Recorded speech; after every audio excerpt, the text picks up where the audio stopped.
মুহতারাম হাজিরিন, আমি বলতেছিলাম অন্য আরেকটা কথা। আল্লাহ পাক রব্বুল আলামিন বলবেন এরপরে জান্নাত এবং জাহান্নাম সব তো শেষ। আল্লাহ বলবেন এটা সেই মৃত্যু। তাকিয়ে দেখো জান্নাত আর জাহান্নামের মধ্যখানে যে ভেড়ার আকৃতিতে একটা ছোট্ট প্রাণী, এটা মৃত্যু। এটা সাধারণ কোনো প্রাণী নয়। এটা সেই মৃত্যু যে মৃত্যু জিব্রাইলকেও ছাড়ে নাই। এটা সেই মৃত্যু যে মৃত্যু আমার আল্লাহ পাক রব্বুল আলামিনের হাবিবে কিবরিয়া মুহাম্মদ আরবি সাল্লাল্লাহু আলাইহি ওয়াসাল্লামকেও ছাড়ে নাই। এটা সেই মৃত্যু যে মৃত্যু মালাকুল মউতকে পর্যন্ত ছাড়ে নাই।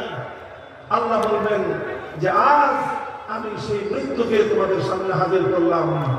এই কথা বলে আল্লাহ পাক কুদরতের মাধ্যমে সমস্ত জান্নাতি আর জাহান্নামীদের সামনে মৃত্যু নামক সেই ভেড়াটাকে আল্লাহ নিজে জবাই করে দিবেন।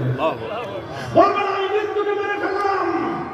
আজ থেকে আর কোনো মৃত্যু বলতে কিছু নাই, কারণ মৃত্যু মরে গেছে। মরণ নিজেই মরে গেছে।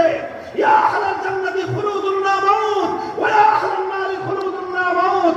আমার আল্লাহ বলবেন হে জান্নাতের অধিবাসীরা, আমি আল্লাহ আলিমুম বিমা ফিস সুদূর।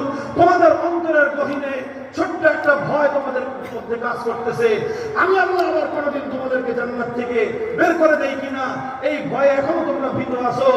আজ শুনে নাও, আমি আল্লাহ তোমাদের জন্য সবচেয়ে আনন্দময় ঘোষণাটা দিচ্ছি।